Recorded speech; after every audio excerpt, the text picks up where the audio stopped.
Ladies and gentlemen, to the MappedTravel how to add a new city or edit an existing one tutorial. As you can see, we're in Central and we are already logged in. Now, we could simply select a city from the list below and browse it or add new locations, but what we're going to do instead is add a completely new city by clicking on the Add New City menu item in the top menu. So let me just do that. And what happens is I am transported to the city edit screen where I can type in a new city name. So let's type in Rome, and as you can see, two things happen. One, the header gets updated, and this is how it will look in MappedTravel in the future once the city is saved. The second thing is the location down there changes and the map is centered on the city itself. Now, in order to specify the city area, I have to create a rectangle enclosing it, and I do that by specifying two corner points. So let me just do that. Let me specify the top left corner to be about here, and the bottom right corner to be about there. And let's zoom out. You can see the computer has automatically generated a city rectangle. If I'm unhappy with it, I can always hit the reset button and it will be removed and I can start over. But I'm actually quite happy with it, so I'll keep it as it is. Now, the city name and the city rectangle in the location are the only two required items.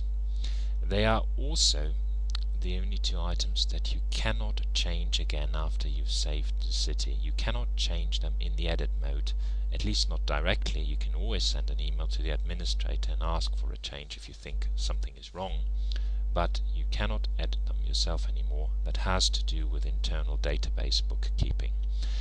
But please do make sure when you add a new city that the rectangle is correctly placed and the city name is the right one, so that you do not need to change them later on. Okay, as I've said, these two bits of information are the only ones that are required, so let's just click on the Save button, and there we are.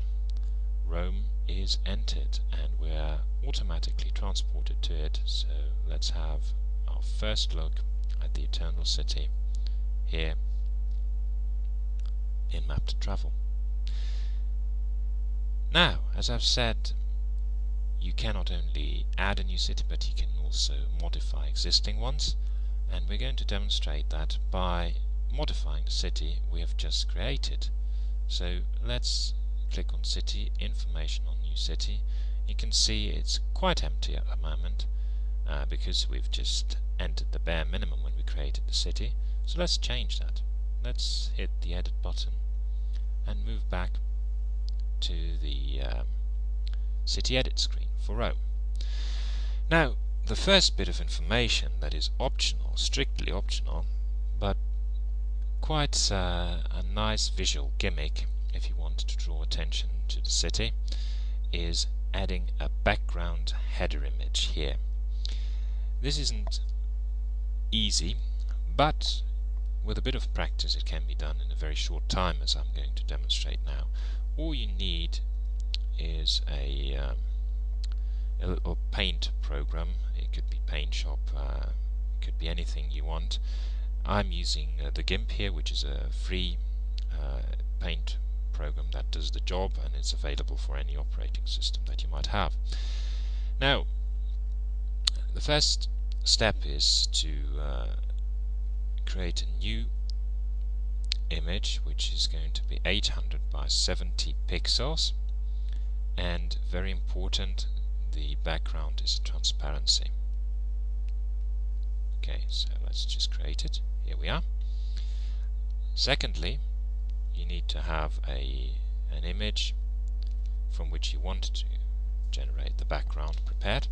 Now I have a nice night view of the Colosseum here, and what I'm going to do is, first of all, it's 1600 pixels wide, so that's a bit too wide.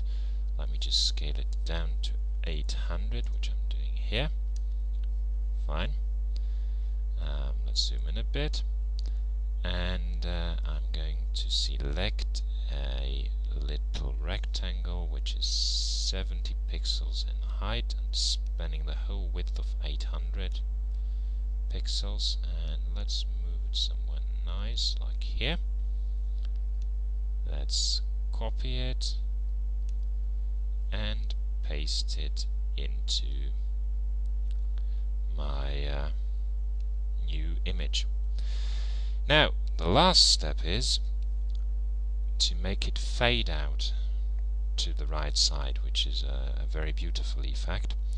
So in order to achieve that, I'm going to select the right side with the lasso. I'm going to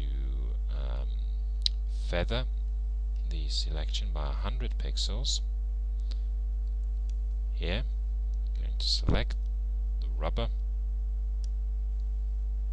and there we are. We've got a nice translucency effect going out to the right. So let's save the image.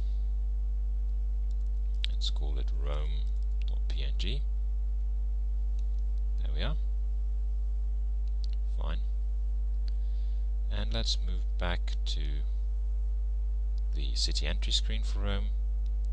Let's add our newly created Rome.png, and you can see it creates a wonderful background effect. Now the next step that we have is we can add an optional city summary.